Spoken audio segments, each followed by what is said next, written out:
Hello everyone, welcome to Study Point. My name is Sandesh Kumar Misra. Today we discuss about the topic equivalent weight.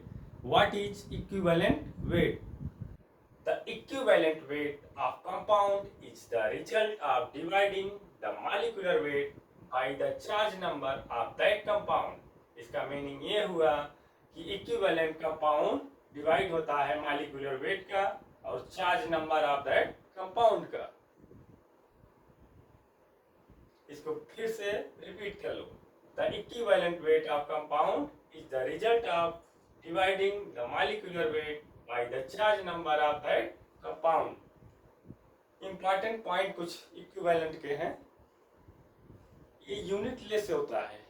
Equivalent जो होता है क्या होता है, वो यूनिट लेस होता है। और इसका दूसरा पॉइंट क्या है, it is just a pure number. Equivalent weight में क्या होता है, जस्ट ए प्योर नंबर होता है, ये यूनिट लेस होता है इक्विवेलेंट वेट। दूसरा पॉइंट है just it just a pure number. Third point है if equivalent weight is presented in gram then it is known as a gram equivalent weight. मतलब इसका मीनिंग ये हुआ, अगर इक्विवेलेंट वेट रिप्रेजेंट किया जा रहा है ग्राम में, then it is known as gram equivalent weight। ये तीन पॉइंट है। First, it is unitless। Second, it is just a pure number। Third, if equivalent weight is presented in gram then is known as gram equivalent weight। इसका formula होता है equivalent wait बराबर molecular weight upon x. Equivalent weight का formula होता है बराबर equivalent weight बराबर molecular weight upon x. मतलब कि हमको इक्विवेलेंट वेट निकालने के लिए मॉलिक्यूलर वेट निकालना पड़ेगा, उसके बाद एक्स मतलब यहाँ वेयर है एक्स बराबर वैलेंसी।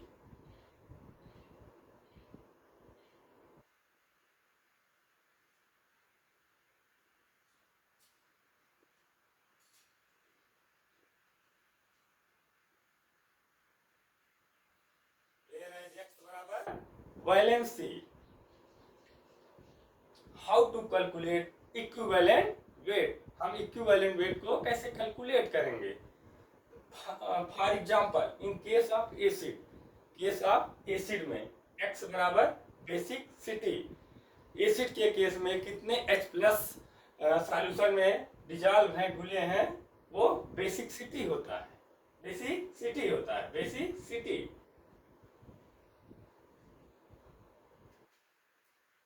फर्स्ट एग्जांपल इसमें ले रहे हैं H2SO4 का इक्विवेलेंट वेट निकालेंगे।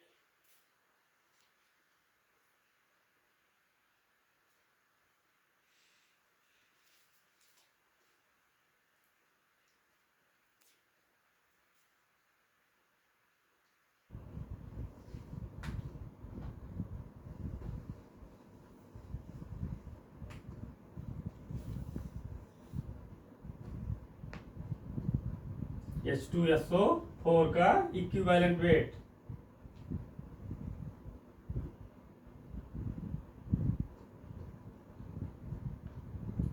मॉलिक्यूलर वेट पान एक्स।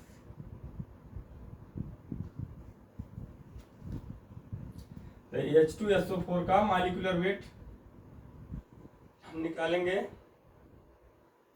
तो 2 into H plus sulphur plus 4 गुणे ऑक्सीजन, 2 इंटू एच का 1 सल्फर 16 प्लस 4 गुणे ऑक्सीजन 16। ये क्या है, इसका एटॉमिक वेट है। सल्फर का एटॉमिक वेट 16, ऑक्सीजन का सल्फर का एटॉमिक वेट 32 सॉरी और ऑक्सीजन का 16। तो 2 प्लस 32 प्लस 64 ऐड कर दीजिए।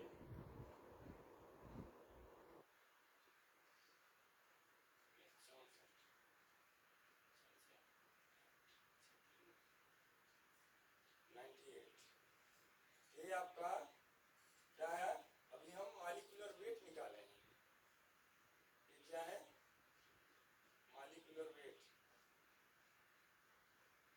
मालिकुलर वेट निकालें किसका, H2SO4 का।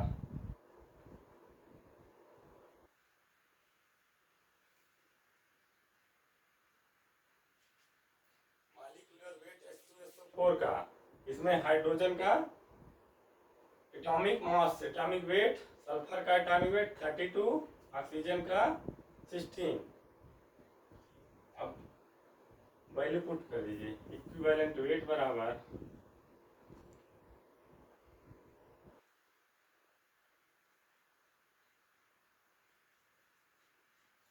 98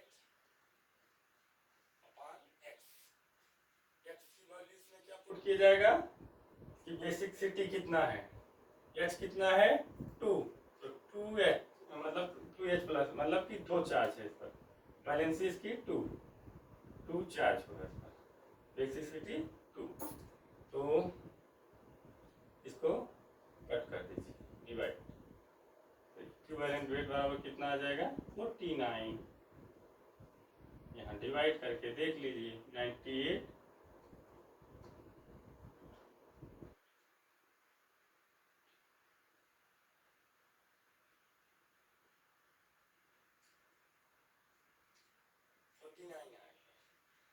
सल्फ्यूरिक एसिड का इक्विवेलेंट वेट 49 होता है।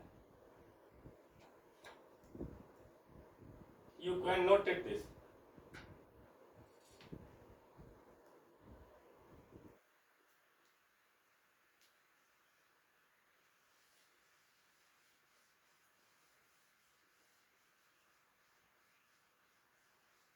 Second example, HCl।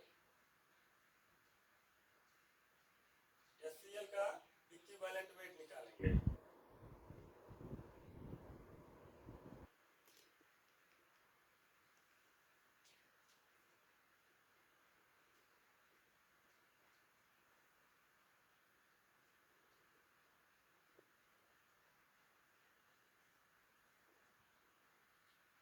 HCl का इक्विवेलेंट वेट निकालने के लिए फार्मूला है इक्विवेलेंट वेट बराबर मालिकुलर वेट अपॉन एक्स। यहाँ हम HCl का पहले मालिकुलर वेट निकालेंगे। HCl का molecular weight 1 plus 35 upon 35.5, 1 plus 35.5, यह आ जाएगा 36.5। ये कैसे आया, हाइड्रोजन का एटॉमिक वेट 1, क्लोरीन का 35.5, स्क्वायर कर दीजिए ना, वैल्यू आ गया 36.5। अब वैल्यू को पुट कर दीजिए 36.5 अपॉन एक्स। एक्स की वैल्यू इसमें क्या पुट किया जाएगा, बेसिक सिटी क्या होगा, इसमें एक्स बराबर 1 होगा। क्यों, क्योंकि इसका चार्ज 1 है। इसका इक्विवेलेंट वेट 36.5। HCl में इक्विवेलेंट वेट और मालिकुलर वेट सेम आया है, देख लीजिए, ये मालिकुलर वेट और इक्विवेलेंट वेट सेम आया है। You can note this.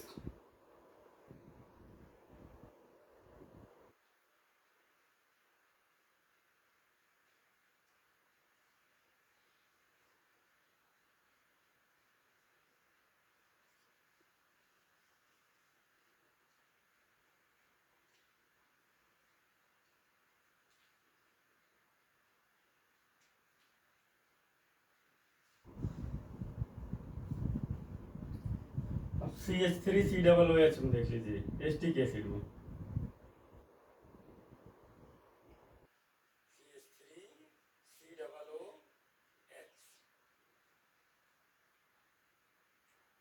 इसका तीसरा एग्जाम्पल है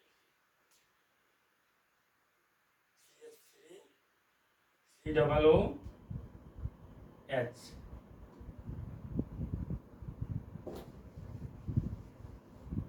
इसका पहले हम मालिकुलर वेट निकालेंगे। कार्बन 12 प्लस हाइड्रोजन कितने हैं 3, फिर कार्बन कितने हैं 12, ऑक्सीजन कितने हैं 2, 16 प्लस 16 प्लस 1, ऐड कर दीजिए।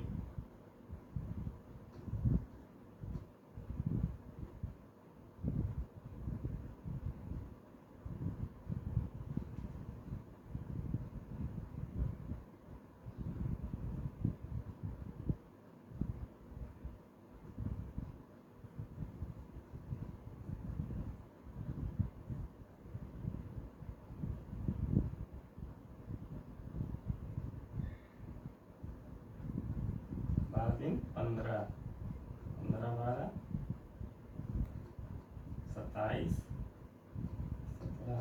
17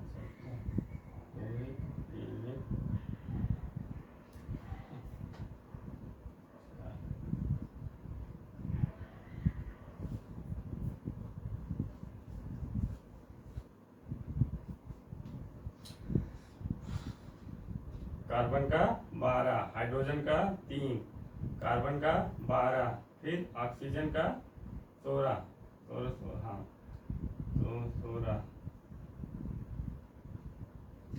12 प्लस 3 15,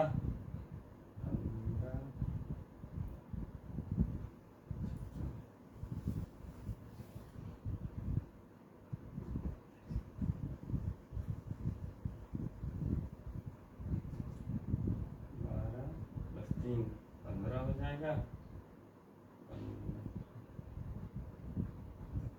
15 12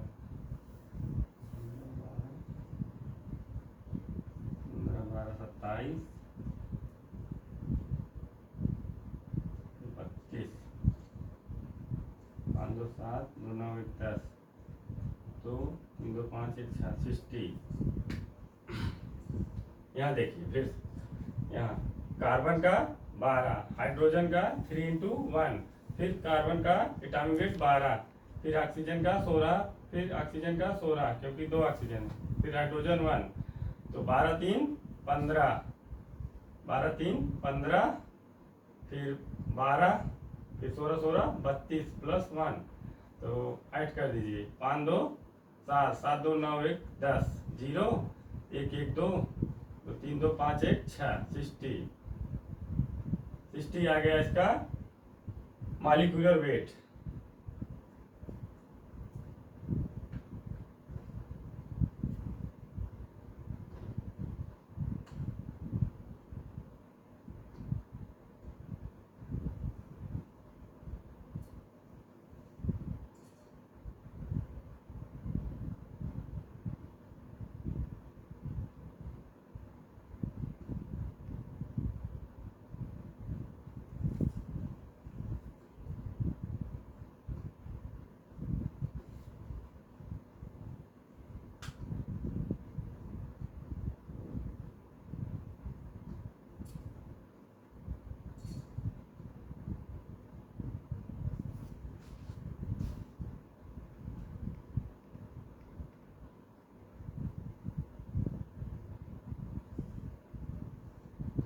देख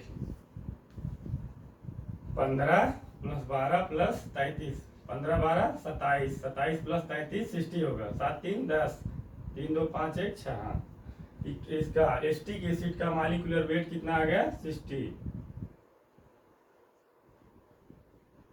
इक्विवेलेंट वेट बराबर 60 अपान एक्स की वैल्यू यहाँ कितना होगा 1।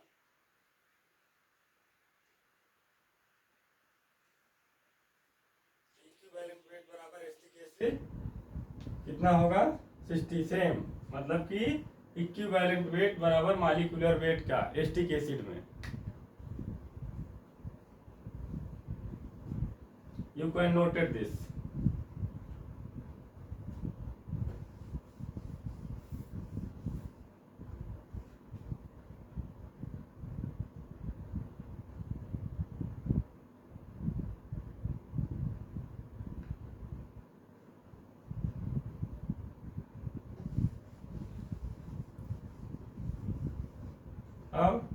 अब किसका एग्जांपल देखेंगे, बेस का। इन केस ऑफ बेस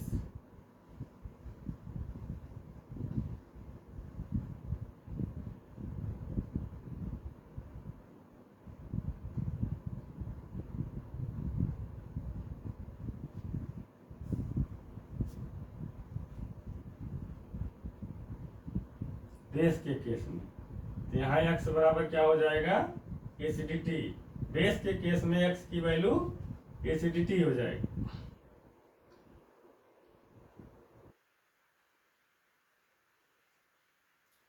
अब इसके कुछ एग्जांपल देखते हैं, जैसे NaOH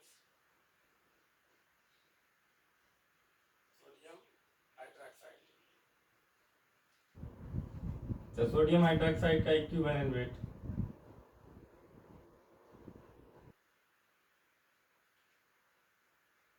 molecular weight upon x. तो पहले मॉलिक्यूलर वेट निकालेंगे NaOH का। मॉलिक्यूलर वेट निकालने के लिए विशेष ध्यान देना है कैलकुलेशन में। सोडियम का एटॉमिक मास कितना होता है 23, और ऑक्सीजन का 16, हाइड्रोजन का 1। फिर ऐड कर दीजिए 23 प्लस 17, 3 10 2 1 3 1 4, हाँ 40।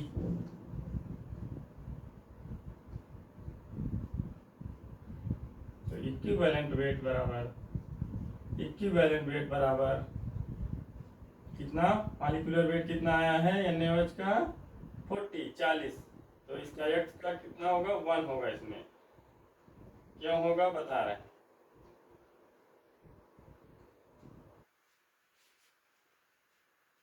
इन केस ऑफ NaOH में इक्विवेलेंट वेट 40 होगा।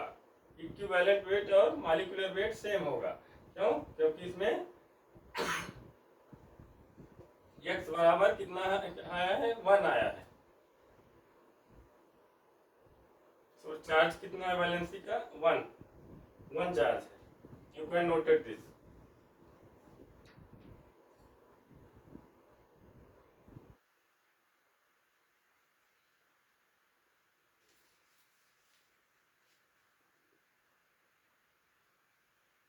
नेक्स्ट एग्जांपल देखिए KOH सेकंड।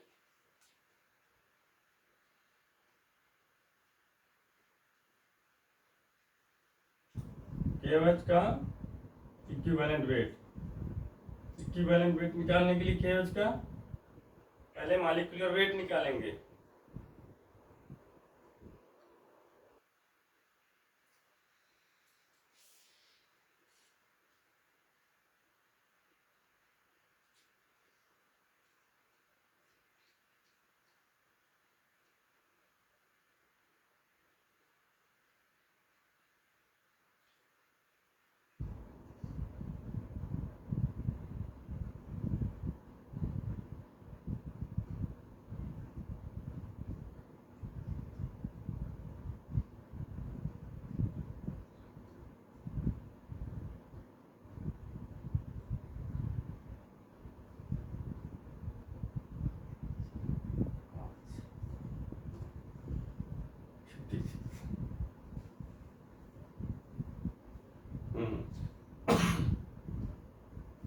KOH का मॉलिक्यूलर वेट कितना होगा 56 होगा। पोटेशियम का पोटेशियम का क्या होगा एटॉमिक वेट क्या होगा 39 होगा। ऑक्सीजन का 16 और हाइड्रोजन का 1। तो 39 प्लस 60 प्लस 1, 16 प्लस 1 कितना हो जाएगा 39 प्लस 16 और में 1 ऐड करोगे 17। 39 प्लस 17 कितना हो जाएगा 56। इक्विवेलेंट वेट इसका KOH का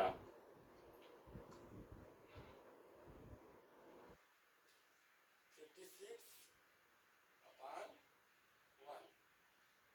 KOH बराबर 56।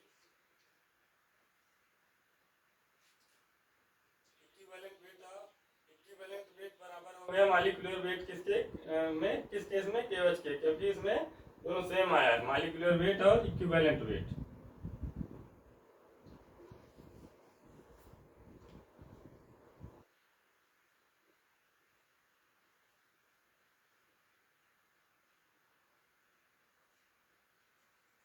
You can note this.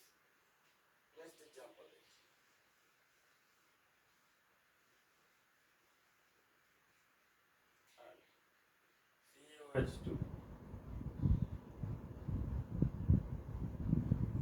CaOH2 देखिए CaOH2। नेक्स्ट एग्जांपल क्या है CaOH2।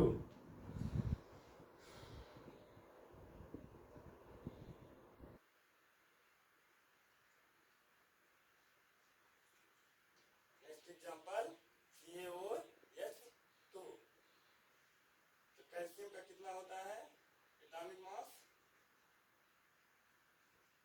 40 plus oxygen 60 plus 2 oxygen हो जाएगा 16 प्लस 16 32 हो जाएगा 32 प्लस 2 ऐड कर दीजिए 40 प्लस 25 34 74 जो उसका कैल्शियम हाइड्रोक्साइड का मॉलिक्यूलर वेट कितना होगा 74 ये कैल्शियम हाइड्रोक्साइड का मॉलिक्यूलर वेट है कैल्शियम हाइड्रोक्साइड का मॉलिक्यूलर वेट कितना आया 74 आया तो इक्विवेलेंट वेट क्या होगा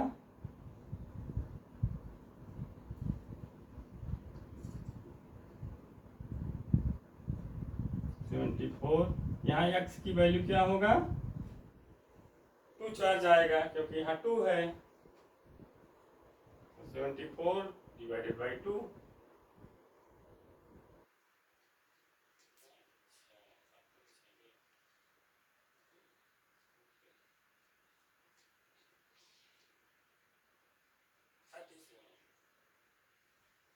कितना आएगा 37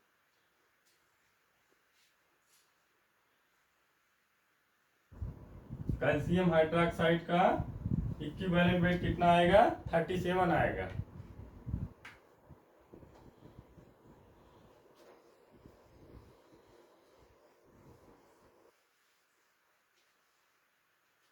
बेस हो गया साल्ट में देखिए लास्ट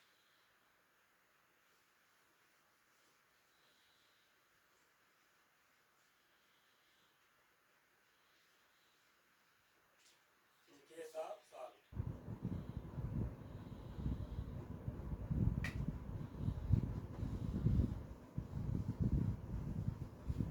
इनके साथ साल्ट सोडियम कार्बोनेट ले लीजिए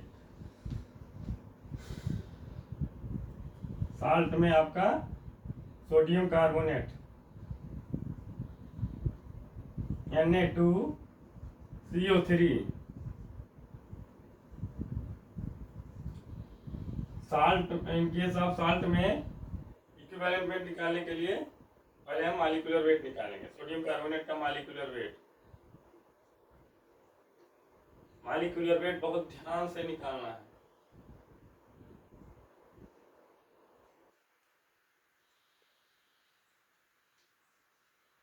बहुत इजी है मॉलिक्यूलर वेट निकालना बस कैलकुलेशन में विशेष ध्यान देना है आपको बस एटॉमिक मास पता होना चाहिए तो मॉलिक्यूलर वेट इजीली निकल जाएगा सोडियम का 23 कार्बन का 12 प्लस 3 जुड़े ऑक्सीजन का 16 46 12 46 12 48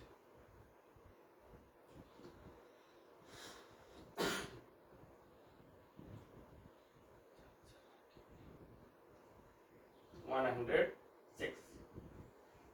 सोडियम कार्बोनेट का एटॉमिक वेट कितना आया मॉलिक्यूलर वेट सोडियम कार्बोनेट का मॉलिक्यूलर वेट कितना आया 106 आया कैसे आया पुनः देख लो 2 into Na plus carbon plus 3 into oxygen 2 गुणे अब सोडियम का एटॉमिक मास कितना होता है 23 प्लस कार्बन 12 प्लस 3 गुणे ऑक्सीजन 16 तो 1 दूना 46 प्लस 12 प्लस 16 48 46 12 48 को आप ऐड करेंगे तो 106 आएगा अब इक्विवेलेंट वेट निकालना है इसका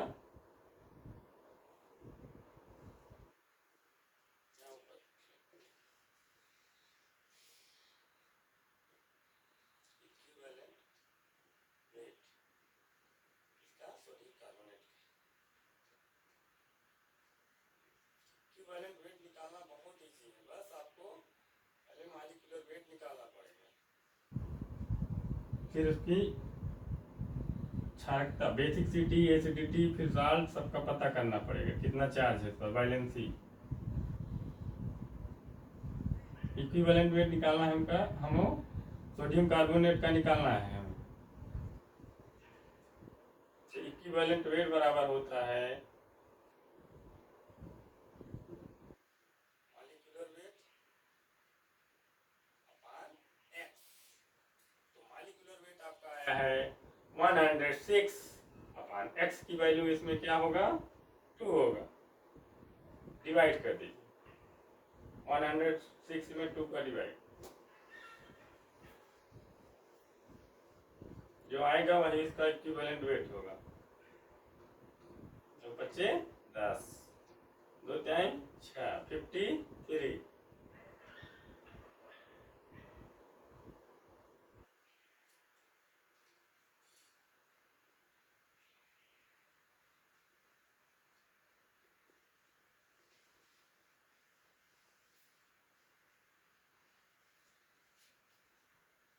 इनके साथ साल्ट में इक्विवेलेंट वेट सोडियम कार्बोनेट का कितना होगा 53। कितना होगा 53।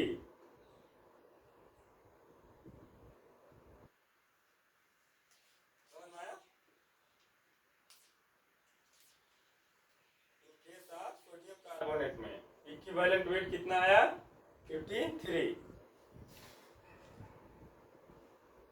That's all.